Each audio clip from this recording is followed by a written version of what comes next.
What you will learn in this story. Why endpoint security matters. Every device, laptop, phone, tablet, sensor, coffee machine, is a door into the digital castle, and attackers only need one weak door to slip in. How modern attacks bypass old defenses. Fileless malware, polymorphic code, and living off the land techniques make traditional antivirus nearly useless against advanced threats. The danger of fragmented defenses. When each device type, Windows, Mac, Android, IoT, is managed separately, it creates silos where attackers can move faster than defenders. The unified endpoint protection model, one master control system that inventories, updates, and monitors all devices consistently across the organization. Behavioral analysis and AI detection.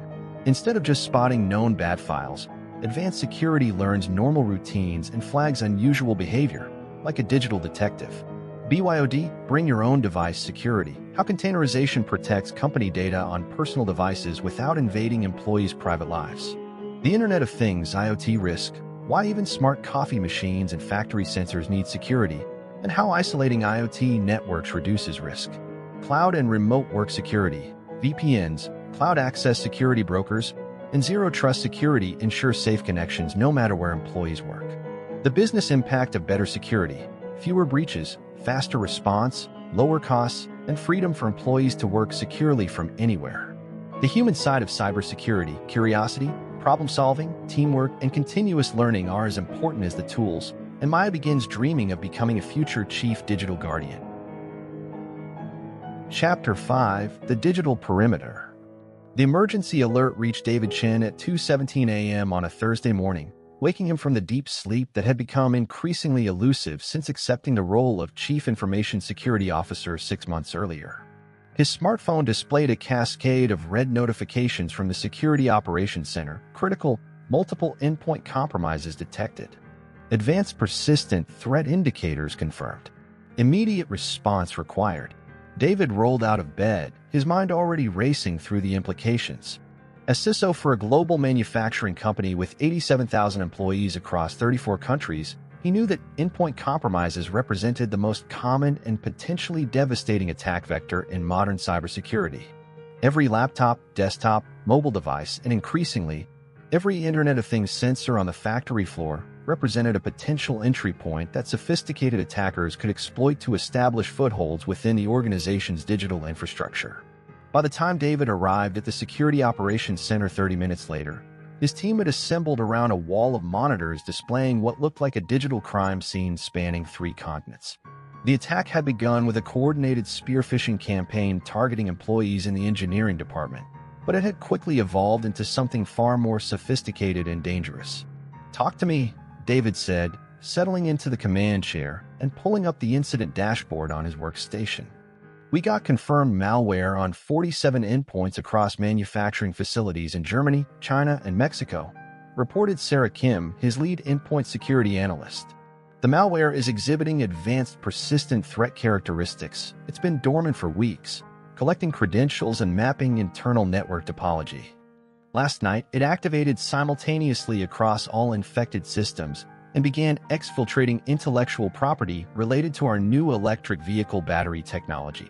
David studied the attack timeline, recognizing patterns that would become a masterclass in why endpoint security could no longer be treated as a simple matter of installing antivirus software and hoping for the best. The attackers had demonstrated sophisticated understanding of the organization's endpoint ecosystem, exploiting vulnerabilities that existed not in any single device or operating system, but the complex interactions between devices, applications, and security controls across a globally distributed environment. This incident would become a defining moment in David's career, forcing him to confront fundamental questions about how organizations should approach endpoint security in an era where the traditional network perimeter had dissolved into millions of individual devices, each representing both a critical business asset and a potential attack vector. The lessons learned over the next 72 hours would reshape not only his organization's security posture, but his understanding of what it meant to protect digital assets in a world where the fortress walls were no longer made of stone and mortar, but of laptops, smartphones, and increasingly intelligent machines. The invisible ecosystem, understanding endpoint complexity. As David's team began the forensic investigation, the first challenge they encountered was simply understanding the scope of their endpoint ecosystem. What had started as a routine incident response quickly evolved into a comprehensive discovery project that revealed the staggering complexity of modern organizational computing environments. The organization officially supported approximately 95,000 managed endpoints, desktop computers, laptops, smartphones, and tablets that were owned, configured, and monitored by the IT department. But the attack investigation revealed a much more complex reality. The manufacturing facilities contained thousands of embedded systems, industrial control devices, and Internet of Things sensors that connected to corporate networks but were managed by operational technology teams with minimal cybersecurity oversight. The engineering departments had deployed hundreds of specialized workstations running Linux distributions and proprietary software that required administrative access and customized security configurations that differed significantly from standard corporate baselines. The sales organization had implemented a comprehensive bring-your-own-device program that allowed employees to use personal smartphones and tablets for business purposes, creating a hybrid environment where corporate data resided on devices that the organization couldn't fully control. Sarah, I need you to walk me through exactly how many different types of endpoints we're dealing with, David requested, suspecting that the attack had succeeded partly because of blind spots in their endpoint visibility. Sarah brought up a comprehensive inventory that had been compiled over the previous 6 months as part of a cybersecurity modernization initiative. We've identified 12 distinct endpoint categories, ranging from traditional Windows workstations to specialized industrial control systems that run proprietary real-time operating systems. Each category has different vulnerability profiles, patch management requirements, and security control capabilities. The Windows environment included approximately 65,000 desktop and laptop systems running various versions of Windows 10 and Windows 11, with a small number of legacy Windows 7 systems in manufacturing environments that couldn't be upgraded due to compatibility requirements with specialized industrial software. These systems were generally well managed through Microsoft's System Center Configuration Manager and had comprehensive endpoint protection software deployed. The Apple ecosystem included 8,000 MacBook laptops used primarily by employees in creative and marketing roles, plus 12,000 iPhones and iPads deployed through a mobile device management platform. These devices required different security tools and management approaches compared to Windows systems, but they were generally well integrated with the organization's identity and access management infrastructure. The Android environment presented more complexity, with 15,000 smartphones and tablets running various versions of Android from different manufacturers. Unlike the standardized iOS environment, Android devices had significantly different security capabilities and update patterns depending on their manufacturer and carrier, creating a heterogeneous environment that was difficult to secure consistently. The Linux environment included specialized workstations used by software developers and data scientists, plus hundreds of servers that technically qualified as endpoints because they supported interactive user sessions. These systems required customized security configurations that balanced security requirements with the operational flexibility that technical users needed for their specialized work. The Internet of Things category had grown dramatically over the past 3 years as the organization implemented smart manufacturing initiatives. Industrial sensors monitored temperature, pressure, and vibration throughout manufacturing processes. Security cameras provided physical security monitoring. Environmental controls managed heating, ventilation, and air conditioning systems. Each of these device types had minimal security capabilities and often used default credentials or embedded authentication that couldn't be changed. Perhaps most concerning, the investigation revealed a significant shadow IT environment that had developed outside official IT oversight. Employees had connected personal devices to corporate networks, installed unauthorized software on managed systems, and implemented cloud-based collaboration tools without security review. This shadow environment existed in the gaps between official IT policies and actual business requirements, creating unknown attack vectors that weren't addressed by existing security controls. The attackers didn't just exploit technical vulnerabilities, David realized as he studied the attack pattern.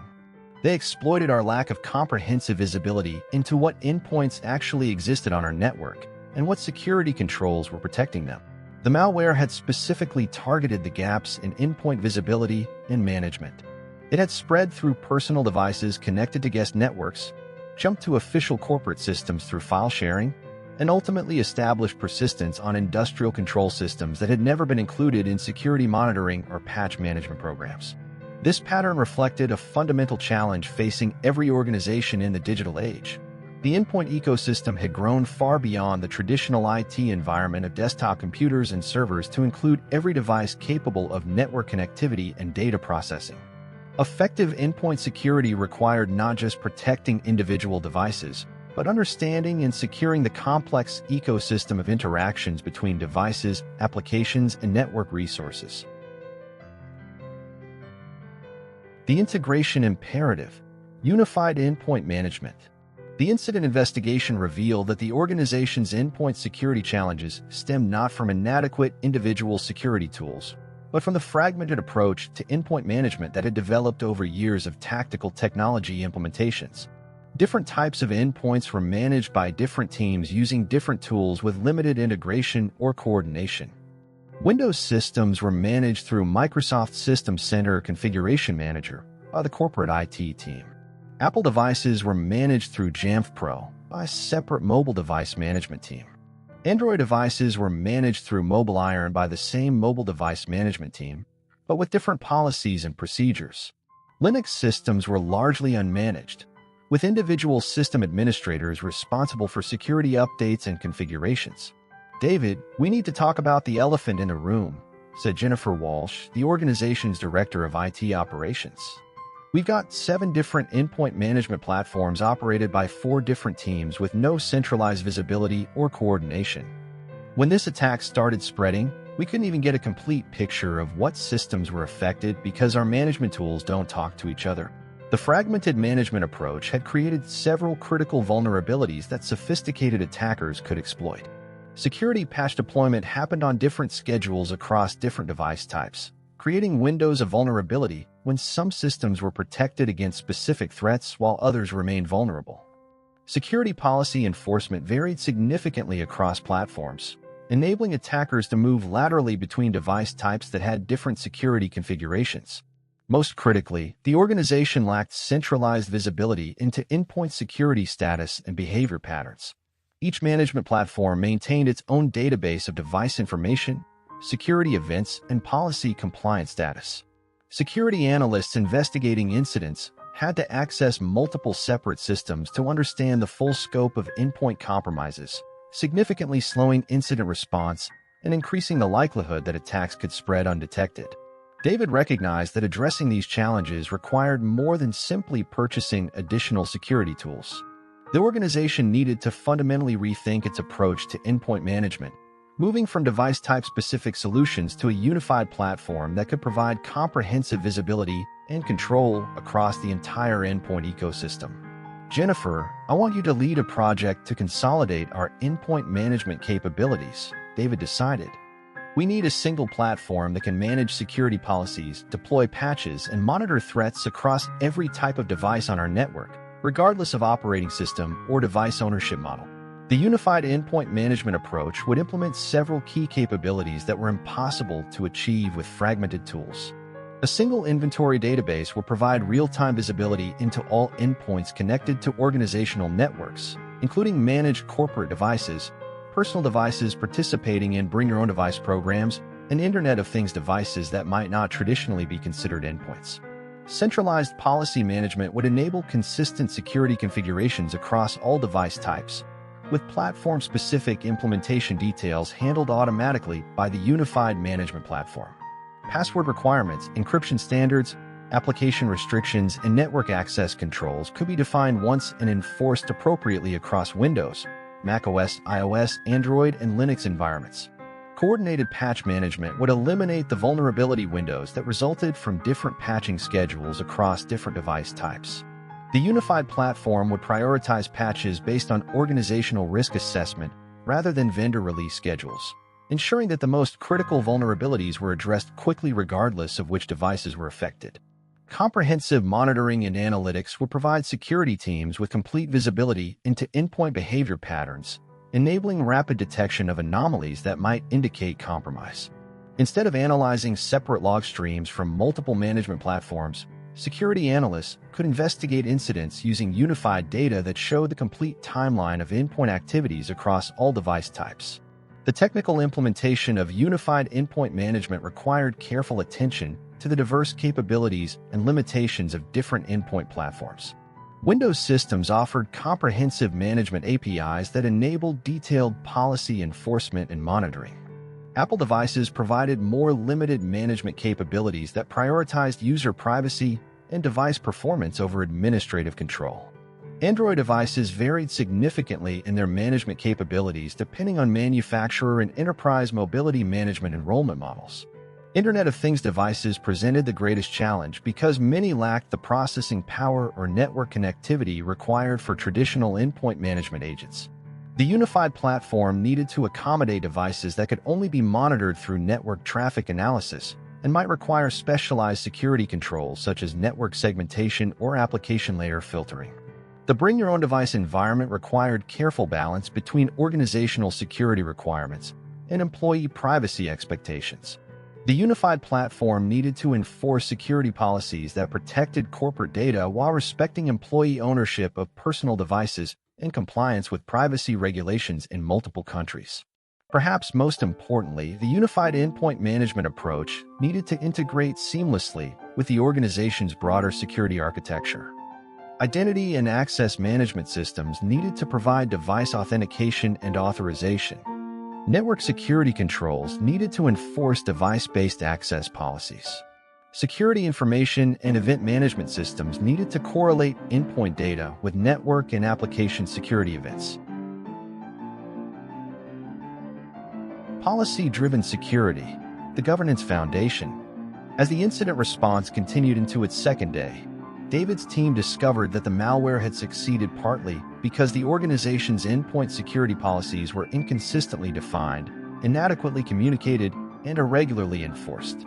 Different business units had implemented different security standards based on their operational requirements and risk tolerance, creating a patchwork of security controls that sophisticated attackers could navigate and exploit. The engineering department had implemented relatively permissive security policies that allowed developers to install specialized software tools and access external repositories required for product development. The financial department had much more restrictive policies that limited software installation and required approval for all external network connections. The manufacturing operations had implemented policies focused on operational technology security that didn't adequately address general-purpose computing threats. The attackers moved laterally through our network by exploiting the differences between our security policies, explained Tom Rodriguez, the organization's endpoint security architect. They established initial footholds on engineering systems that had permissive application execution policies, then used those systems to access financial and manufacturing networks that had different security controls but trusted connections to engineering systems. David recognized that effective endpoint security required comprehensive, consistently enforced policies that balance security requirements with operational necessities across all business functions. These policies needed to address not just technical security controls, but the entire life cycle of endpoint management from device procurement through disposal. Hardware and software standards formed the foundation of the policy framework. The organization needed to define approved device categories, minimum security requirements, and lifecycle management procedures that ensured consistent security capabilities across the endpoint ecosystem. Rather than allowing individual business units to select endpoint technologies based solely on functional requirements, the organization needed standardized evaluation criteria that considered security implications, management complexity, and integration requirements. The new policy framework established what information security professionals call N-1 support policies, where the organization would support the current version of operating systems and applications plus the immediately previous version. This approach balanced security requirements for current software with operational requirements for stability and compatibility. Devices running older software versions would be systematically upgraded or replaced according to defined timelines that prevented the accumulation of unsupported systems with known vulnerabilities. Configuration management policies define security baselines for different types of endpoints and use cases. Standard corporate workstations would implement comprehensive security controls, including disk encryption, application whitelisting, and network access restrictions. Specialized technical workstations would implement modified controls that provided necessary operational flexibility while maintaining essential security protections. Mobile devices would implement controls appropriate for their risk profile and usage patterns. Password and authentication policies extended the organization's identity and access management requirements to endpoint-specific scenarios. Local administrator accounts will be managed through privileged access management systems that provided temporary, audited access for specific administrative tasks.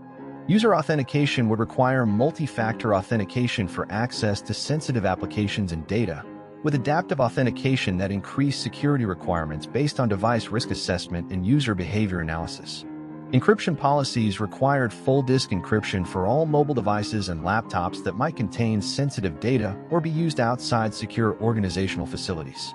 Data at rest encryption would be implemented using centrally managed encryption keys that could be escrowed for instant response and compliance requirements. Data in transit encryption would be required for all network communications between endpoints and organizational resources.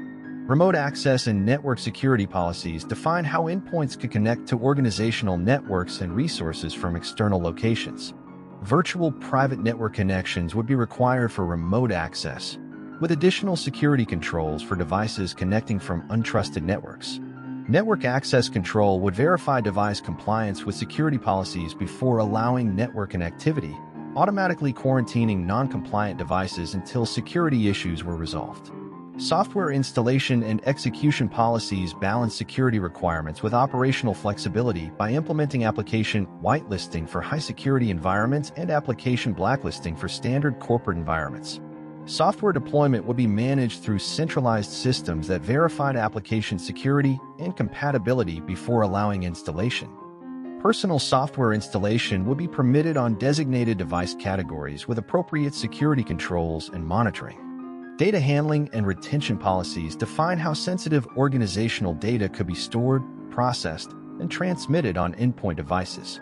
Data loss prevention systems would monitor data movement and enforce policies that prevented unauthorized data exfiltration. Data classification systems would ensure appropriate protection based on information sensitivity and regulatory requirements. Incident response and forensics policies establish procedures for managing endpoint security incidents, including evidence preservation, malware removal, and device restoration. Chain of custody procedures would ensure that digital evidence collected from endpoint devices could be used for legal proceedings if necessary. Business continuity procedures would ensure that critical business functions could continue during endpoint security incidents. The policy framework also addressed the unique requirements of bring-your-own-device environments, where organizational security policies needed to be balanced with employee privacy rights and device ownership considerations. Selective encryption and containerization technologies would protect organizational data while preserving employee privacy on personal devices. Advanced threat detection beyond antivirus. The forensic investigation revealed that traditional antivirus software had failed to detect or prevent the sophisticated malware that had compromised the organization's endpoints. The attackers had used advanced techniques, including fileless malware that operated entirely in system memory, living off the land techniques that abused legitimate system tools for malicious purposes, and code obfuscation that defeated signature-based detection systems. David, we need to have a serious conversation about our endpoint protection strategy, said Sarah Kim as she presented the malware analysis results. The attackers used techniques that are specifically designed to evade traditional antivirus systems. Our current endpoint protection tools didn't even generate alerts for the initial compromise, let alone the lateral movement and data exfiltration activities. The malware analysis revealed several sophisticated evasion techniques that highlighted the limitations of signature-based detection systems. The initial compromise had used a polymorphic dropper that generated unique versions of the malware payload for each targeted system, ensuring that no two infections had identical file signatures that could be detected by traditional antivirus systems. The main malware payload had implemented fileless operation, loading malicious code directly into system memory without creating files on disk that could be scanned by antivirus systems. The malware used legitimate system processes and tools to perform reconnaissance, lateral movement, and data collection, making its activities difficult to distinguish from normal administrative operations. Perhaps most concerning, the malware had implemented sophisticated anti-analysis techniques that detected when it was running in sandbox environments or virtual machines commonly used by security researchers. When analysis tools were detected, the malware would terminate itself or exhibit benign behavior, making it difficult for security teams to understand its capabilities and develop effective countermeasures. David recognized that addressing these advanced threats required moving beyond traditional signature-based antivirus systems to next-generation endpoint protection technologies that could detect threats based on behavioral analysis, machine learning, and threat intelligence integration. Endpoint detection and response (EDR) systems represented the most significant advancement in endpoint security technology since the introduction of antivirus software. Instead of relying on signatures of known malicious files, EDR systems monitored endpoint behavior patterns and used machine learning algorithms to identify activities that indicated compromise or malicious intent. EDR systems collected comprehensive telemetry from endpoints, including process execution, file system changes, network connections, registry modifications, and user activities. This telemetry was analyzed in real time using behavioral detection algorithms that established baselines of normal endpoint activity and identify deviations that might indicate malicious activity. The behavioral analysis capabilities enabled EDR systems to detect previously unknown threats that had never been seen before. Instead of requiring specific signatures for each piece of malware, EDR systems could identify malicious behavior patterns such as credential theft, lateral movement, data staging, and exfiltration regardless of the specific tools used to accomplish these objectives. Machine learning capabilities enabled EDR systems to continuously improve their detection accuracy by learning from new threats and false positive patterns. Advanced EDR platforms used artificial intelligence to analyze threat patterns across thousands of organizations, enabling them to detect emerging attack techniques and adapt their detection algorithms automatically.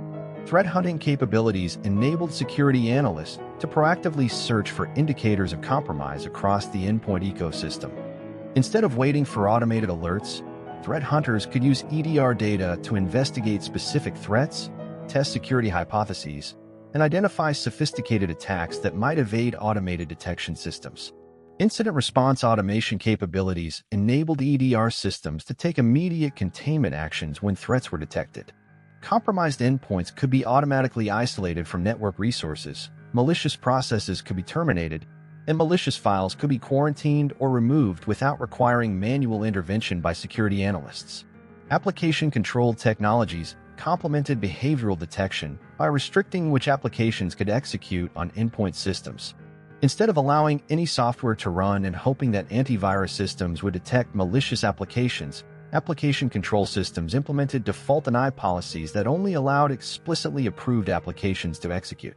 Whitelisting approaches maintained lists of approved applications that were permitted to execute, blocking all other software by default. This approach provided strong security but required significant administrative overhead to maintain comprehensive application lists and approve legitimate business software. Blacklisting approaches maintained lists of known malicious applications and allowed all other software to execute. This approach required less administrative overhead but provided weaker security because it couldn't block previously unknown malicious software. Advanced application control systems combined both approaches with behavioral analysis that could allow unknown applications to execute in restricted environments while monitoring their behavior for malicious activities. Applications that exhibited suspicious behavior could be automatically terminated and analyzed by security teams. Sandboxing technologies provided secure environments for executing potentially suspicious applications and analyzing their behavior without risking compromise of production endpoints. Advanced sandbox systems use virtual machines or containers to isolate suspicious applications while providing realistic system interfaces that enabled accurate behavioral analysis. The BYOD challenge: balancing security and privacy. The endpoint compromise investigation revealed that several of the initial infection vectors had involved personal devices that employees used for business purposes through the organization's Bring Your Own Device program. These devices presented unique security challenges because the organization needed to protect corporate data while respecting employee privacy and device ownership rights. "David, we've got a fundamental problem with our BYOD program," explained Lisa Chen, the organization's chief privacy officer. "Our current approach gives us either too much control over employee personal devices or too little security for corporate data."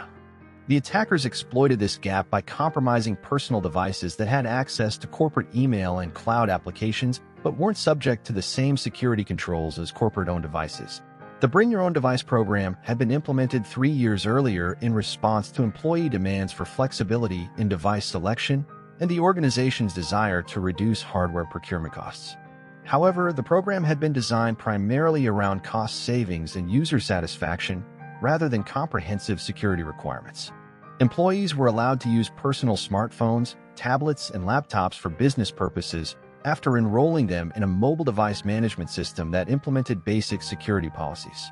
However, these policies were significantly less restrictive than those applied to corporate-owned devices because of employee privacy concerns and technical limitations of personal device management. The privacy challenges were particularly complex because the organization operated in multiple countries with different privacy regulations and employee rights frameworks. European employees had stronger privacy protections under the General Data Protection Regulation, while employees in other regions had different expectations about employer monitoring of personal devices. The technical challenges involved implementing security controls that could protect corporate data while preserving employee privacy and device functionality. Traditional mobile device management systems required comprehensive device enrollment that gave organizations significant control over device configuration, application installation, and data access. David recognized that successful BYOD programs required sophisticated approaches that could separate corporate and personal data on shared devices while implementing appropriate security controls for each data type. This approach, known as containerization or enterprise mobility management, created secure enclaves for corporate data while preserving employee privacy for personal applications and data.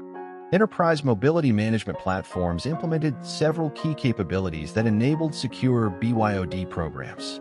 Application containerization created secure environments for corporate applications that were isolated from personal applications and data. Corporate applications could be managed, updated, and monitored by organizational IT systems while personal applications remained under employee control. Data encryption and selective wipe capabilities protected corporate data on personal devices while preserving personal data if devices were lost, stolen, or when employees left the organization. Corporate data could be encrypted using organizationally managed keys that enabled selective removal without affecting personal data or device functionality. Network access controls limited how personal devices could connect to organizational resources. Virtual private network connections could be required for access to sensitive applications and data, while less sensitive resources might be accessible through web-based interfaces that didn't require full network connectivity. Identity and access management integration ensured that users were properly authenticated and authorized regardless of device ownership. Single sign-on capabilities could provide seamless access to corporate applications while maintaining security through multi-factor authentication and risk-based access controls. Compliance monitoring and reporting capabilities enabled organizations to verify that personal devices met security requirements for corporate data access. Device health attestation could verify that devices were running current operating system versions, had security patches installed, and weren't compromised by malware. The policy framework for BYOD programs required careful balance between organizational security requirements and employee privacy rights.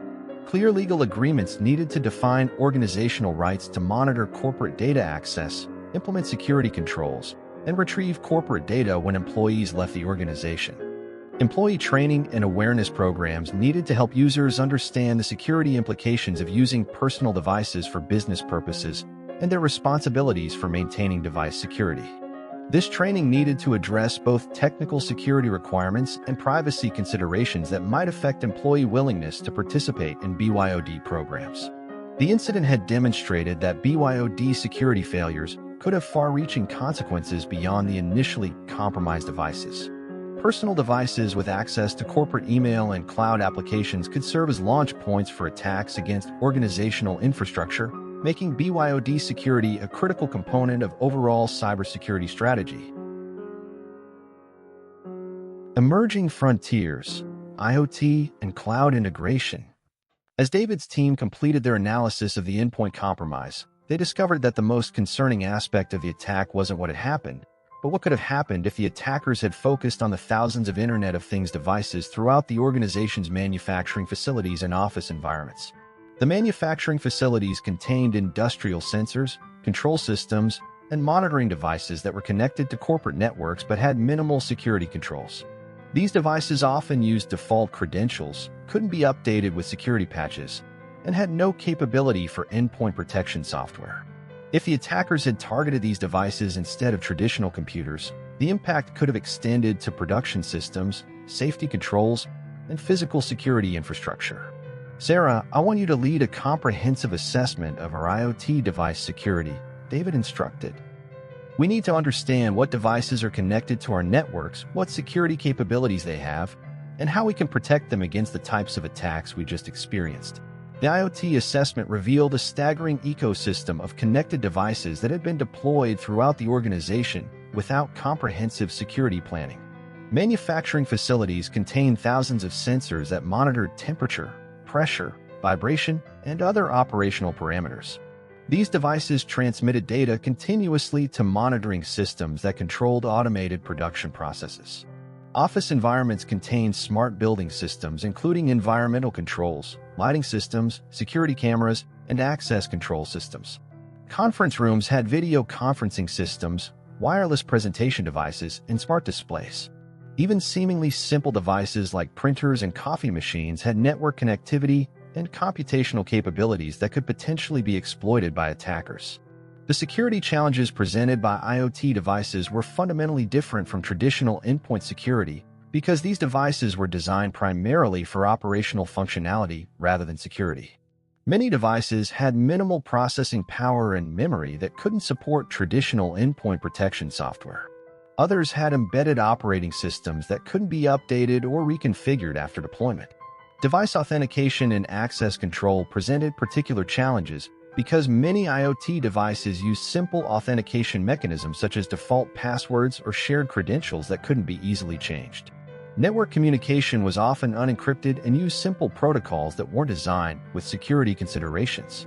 The solution approach required a combination of network-based security controls and specialized IoT security platforms.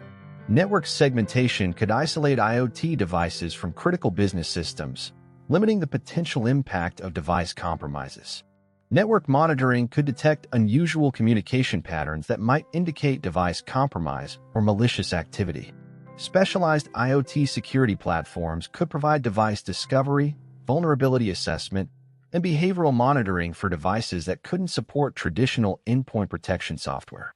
These platforms use network traffic analysis to identify device types, monitor communication patterns, and detect anomalies that might indicate security issues. Cloud integration presented additional endpoint security challenges as organizations moved computing resources and data storage to cloud platforms. Traditional endpoint security tools were designed for on-premises networks with well-defined perimeters, but cloud environments required new approaches that could protect data and applications regardless of their physical location. Cloud Access Security Brokers, CISB, emerged as critical security technologies that could monitor and control how endpoints accessed cloud applications and data. CISB platforms could enforce data loss prevention policies, implement access controls, and monitor user behavior across multiple cloud services from a centralized management platform. The integration between endpoint security and cloud security required sophisticated approaches that could maintain security as data and applications move dynamically between on-premises systems and cloud platforms. Identity and access management needed to work seamlessly across hybrid environments, while data protection needed to maintain consistent security regardless of data location. Remote work scenarios had accelerated cloud adoption while creating new endpoint security challenges. Employees working from home networks couldn't rely on traditional network security controls, making endpoint protection the primary defense against cyber threats. Home networks often had weak security configurations and shared connectivity with personal devices that might be compromised. Secure remote access solutions needed to verify both user identity and device security posture before allowing access to organizational resources. Zero-trust network access platforms could implement fine-grained access controls based on user identity, device health, and risk assessment, providing secure connectivity without requiring traditional VPN infrastructure. The convergence of endpoint security, cloud security, and network security required comprehensive architectural approaches that could provide consistent protection across hybrid environments. Security policies needed to be defined centrally, but implemented appropriately across different technology platforms and deployment models. advanced analytics, and threat intelligence. The endpoint security incident had demonstrated the critical importance of advanced analytics capabilities that could detect sophisticated threats across complex, distributed endpoint environments. Traditional security monitoring approaches that relied on individual device logs and alerts had failed to provide the comprehensive visibility needed to identify and respond to coordinated attacks. David, we need to talk about implementing advanced analytics for endpoint security, suggested Dr. Amanda Foster, the organization's director of cybersecurity research. The attack we just experienced used techniques that required correlation of behavioral patterns across multiple devices and time periods. Our current monitoring systems couldn't identify these patterns because they analyzed each endpoint in isolation. User and Entity Behavior Analytics (UEBA) emerged as a critical capability for detecting advanced threats that evaded traditional signature-based detection systems. UEBA platforms use machine learning algorithms to establish behavioral baselines for users, devices, and applications, then identify deviations that might indicate compromise or malicious activity. The behavioral analysis extended beyond simple login patterns to include comprehensive analysis of user interactions with applications, data access patterns, network communication behaviors, and device usage characteristics. Machine learning algorithms could identify subtle patterns that human analysts might miss, such as gradual changes in user behavior that might indicate credential theft or insider threats. Entity behavior analysis applied similar techniques to non-human entities such as service accounts, applications, and network devices. These entities often had more predictable behavior patterns than human users, making behavioral anomalies easier to identify and investigate. Threat intelligence integration provided context for behavioral analysis by incorporating external information about current attack campaigns, malware families, and threat actor techniques. Threat intelligence feeds could provide indicators of compromise that enabled rapid identification of known threats, while behavioral analysis could identify previously unknown threats that exhibited similar patterns. The integration of endpoint telemetry with network security monitoring and application security logging provided comprehensive visibility into attack progression across the entire organizational infrastructure. Security information and event management (CIEM) platforms could correlate events from multiple security tools to identify attack patterns that wouldn't be visible from individual data sources. Advanced persistent threat detection required long-term data retention and analysis capabilities that could identify attack campaigns that unfolded over weeks or months. Attackers often used patience and stealth to avoid detection, making small incremental changes that wouldn't trigger immediate alerts but revealed clear attack patterns when analyzed over extended time periods. Threat hunting capabilities enabled security analysts to proactively search for indicators of advanced threats using hypothesis-driven investigation techniques. Instead of waiting for automated alerts, threat hunters could use endpoint telemetry and threat intelligence to test specific hypotheses about potential threats and identify attack techniques that might evade automated detection systems. Automated response capabilities could implement immediate containment actions when advanced threats were detected. Machine learning algorithms could assess threat severity and confidence levels to determine appropriate response actions, from simple alerting to automatic device isolation or application termination. The analytics platforms also provided valuable insights for continuous improvement of endpoint security controls. Analysis of attack patterns could identify security control gaps and policy weaknesses that needed to be addressed. False positive analysis could improve detection accuracy and reduce analyst workload. Organizational impact and strategic value. 6 months after the endpoint security incident, David presented the results of the comprehensive endpoint security transformation to the executive leadership team that had supported the emergency response budget. The quantitative improvements were substantial, but the strategic business benefits were even more significant. Security incident detection and response times for endpoint-related threats had improved by 78%, from an average of 96 hours to 21 hours. The number of successful malware infections had decreased by 94%, from an average of 23 per month to fewer than 2 per month.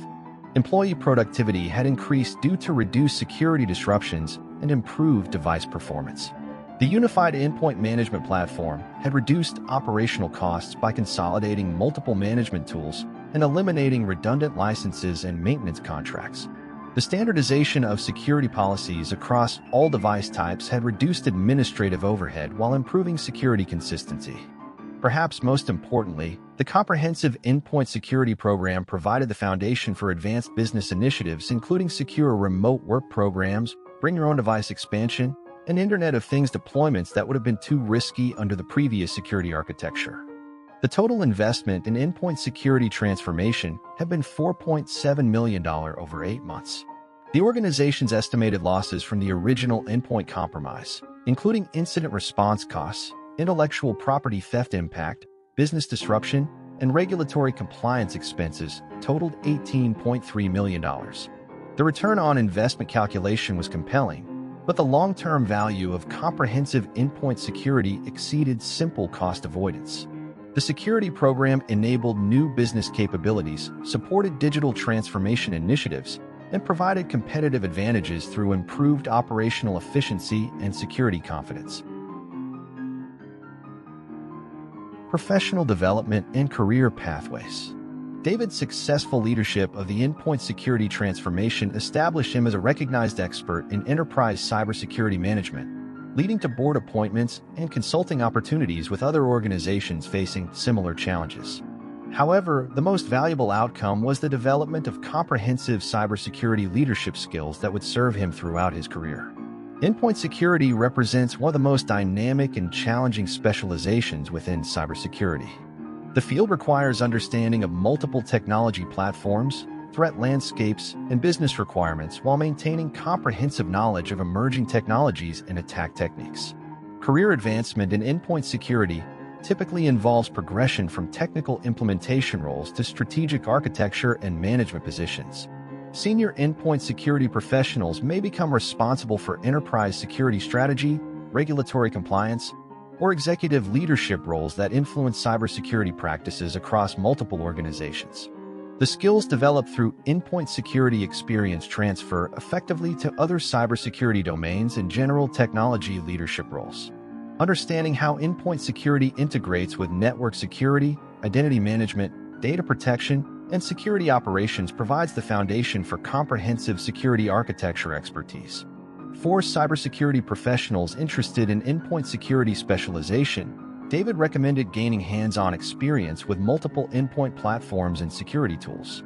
Contributing to endpoint security projects, participating in incident response activities, and developing expertise with emerging technologies provided opportunities to build valuable skills while demonstrating impact to current employers.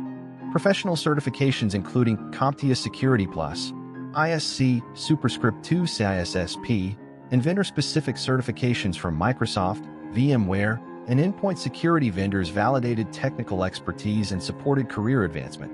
However, practical experience with real organizational challenges provided the most valuable learning opportunities. The rapid evolution of endpoint technologies, from artificial intelligence integration to quantum computing implications, ensure that continuous learning would remain essential for career success.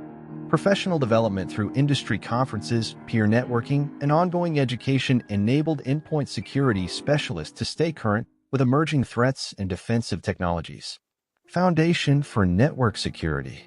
As David reflected on the lessons learned during his organization's endpoint security transformation, he recognized that the comprehensive endpoint protection program would serve as the foundation for exploring network security challenges in greater depth. Endpoints represented the points where users, applications, and data intersected with network infrastructure, making endpoint security essential for effective network protection. The behavioral analytics and threat intelligence capabilities implemented for endpoint security would provide valuable context for network security monitoring. Understanding normal endpoint behavior patterns would improve the accuracy of network-based threat detection while reducing false positive alerts that could overwhelm security operations teams. The unified endpoint management platform would integrate seamlessly with network access control systems that verified device security posture before allowing network connectivity. The identity and access management integration would support zero-trust networking initiatives that required comprehensive device authentication and authorization. The next phase of cybersecurity domain exploration would examine how network security technologies protected the communication pathways that connected endpoints to organizational resources and enabled business processes. Understanding how endpoint security integrated with network security controls would provide the comprehensive perspective needed for advanced security architecture roles. Network security presented its own unique challenges and opportunities, from traditional perimeter defense concepts to modern software-defined networking and cloud-based network services. The lessons learned from endpoint security transformation would provide valuable context for understanding how network security fit into comprehensive cybersecurity programs. David's journey from endpoint security incident to comprehensive security leadership demonstrated that successful cybersecurity required equal measures of technical expertise, business understanding, and organizational leadership skills. The most sophisticated security technologies provided no value if they couldn't be successfully integrated with business processes and organizational culture. Understanding endpoint security provided the foundation for advanced specialization in network security, while developing the systems thinking skills that enabled career advancement into senior technical and management roles. Zero Trust Endpoints, the future of device security. 2 years after the initial endpoint security incident, David found himself presenting a revolutionary concept to the same board of directors who had approved his emergency response budget. The cybersecurity landscape had evolved dramatically, with new threats targeting the fundamental assumptions that traditional endpoint security was built upon. The concept of trusted networks and trusted devices is fundamentally flawed, David explained to the assembled executives. Every device, regardless of ownership or location, must be treated as potentially compromised and continuously verified before accessing organizational resources. Zero Trust Endpoint architecture represented the culmination of lessons learned from years of sophisticated attacks that exploited the implicit trust relationships between devices, networks, and applications. Instead of assuming that corporate-owned devices on internal networks could be trusted, Zero Trust required continuous verification of device identity, security posture, and behavioral patterns. Device trust verification began before devices ever connected to organizational networks. Hardware-based attestation used cryptographic certificates embedded in device security chips to verify device identity and integrity. These certificates could prove that devices were running unmodified firmware, hadn't been compromised by rootkits or other low-level malware. Continuous authentication extended beyond initial login to monitor device behavior throughout user sessions. If devices exhibited suspicious behavior patterns, additional authentication challenges could be triggered automatically, or access to sensitive resources could be restricted until security concerns were resolved. Risk-based access control integrated endpoint security posture with network access decisions. Devices with current security patches and comprehensive endpoint protection might receive broader network access, while devices with security deficiencies will be limited to minimal required resources until security issues were addressed. The implementation of Zero Trust endpoints required sophisticated integration between endpoint security tools, network access control systems, and identity management platforms. Every access request needed to be evaluated based on comprehensive risk assessment that considered user identity, device security posture, network location, and behavioral patterns. Forensics and incident response, digital detective work. The endpoint security transformation had also revolutionized the organization's approach to digital forensics and incident response. When security incidents occurred, the comprehensive endpoint monitoring and logging capabilities enabled detailed reconstruction of attack timelines and evidence collection that would support legal proceedings if necessary. Endpoint forensics required specialized tools and techniques that could collect digital evidence without modifying or destroying critical information. Write-blocking hardware prevented forensic tools from accidentally modifying evidence during collection. Cryptographic hashing verified that collected evidence hadn't been altered during analysis. Memory forensics had become increasingly important as attackers used fileless malware and living-off-the-land techniques that left minimal traces in file systems. Specialized tools could analyze system memory to identify malicious processes, extract encryption keys, and reconstruct attack techniques that traditional file system analysis might miss. Network forensics complemented endpoint forensics by providing additional context about how attacks spread between systems and what data might have been exfiltrated. The integration of endpoint and network forensics data provided comprehensive visibility into attack campaigns that spanned multiple systems and time periods. chain of custody procedures ensured that digital evidence collected during incident response could be used in legal proceedings if necessary. Detailed documentation of evidence collection, analysis, and storage procedures provided the legal foundation for prosecution of cybercriminals or employment actions against malicious insiders. The forensics capabilities also provided valuable intelligence for improving security controls and preventing future attacks. Analysis of successful attack techniques could identify security control gaps and policy weaknesses that needed to be addressed. Business transformation through security. The comprehensive endpoint security program had enabled business transformation initiatives that would have been impossible under the previous security architecture.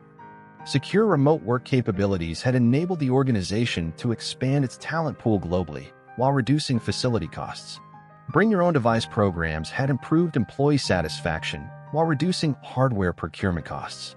Internet of Things deployments had revolutionized manufacturing operations through predictive maintenance, quality monitoring, and operational optimization. These initiatives generated measurable business value through improved efficiency, reduced downtime, and enhanced product quality. Cloud adoption had accelerated significantly due to confidence in endpoint security controls that could protect data and applications regardless of their location. The organization had migrated critical business applications to cloud platforms while maintaining comprehensive security and compliance capabilities. The Endpoint Security Foundation had also enabled advanced analytics and artificial intelligence initiatives that required secure access to large data sets. Researchers and data scientists could analyze sensitive business data using specialized tools and platforms while maintaining appropriate security controls and audit trails. Perhaps most importantly, the comprehensive endpoint security program had established the organization as a trusted partner for customers and business partners who required high levels of cybersecurity assurance. This reputation had opened new market opportunities and competitive advantages that generated significant business value. The continuous evolution imperative. As David concluded his presentation on the endpoint security transformation, he emphasized that cybersecurity was not a project with a defined endpoint, but a continuous process of adaptation to evolving threats and business requirements. The endpoint security program would need to evolve continuously to address new technologies, attack techniques, and business needs.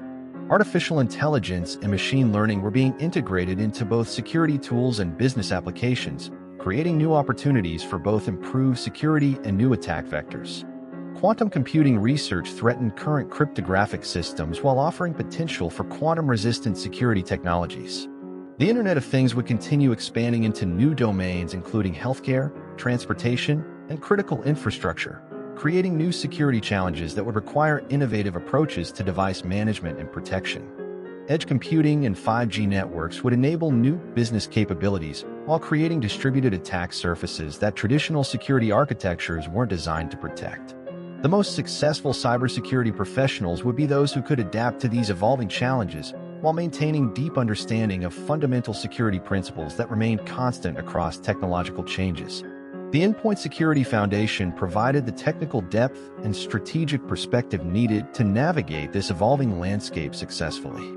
David's journey from endpoint security crisis to comprehensive security leadership demonstrated that cybersecurity excellence required equal measures of technical expertise, business understanding, and strategic thinking. The most sophisticated security technologies provided value only when they were successfully integrated with business processes and organizational culture. The endpoint security domain provided an ideal foundation for cybersecurity career development because it required understanding of multiple technology platforms, integration with other security domains, and alignment with business objectives. These skills transferred effectively to other cybersecurity specializations and general technology leadership roles. As organizations continued to digitize business processes and depend increasingly on distributed computing environments, endpoint security would remain a critical foundation for organizational success. The professionals who mastered this domain would be positioned to lead the next generation of cybersecurity innovations and business transformations. The story of David's endpoint security transformation illustrated the fundamental truth of modern cybersecurity. Success required not just implementing security tools, but creating comprehensive programs that balance security requirements with business objectives while adapting continuously to evolving threats and opportunities. This balance would become even more critical as organizations moved beyond protecting individual endpoints to securing the network infrastructure that connected those endpoints to the digital resources that drove business success. The journey from endpoint security to network security would reveal new challenges and opportunities, but the foundation established through comprehensive endpoint protection will provide the visibility, control, and strategic perspective needed to secure the communication pathways that enable modern business operations. The next chapter in cybersecurity excellence was about to begin.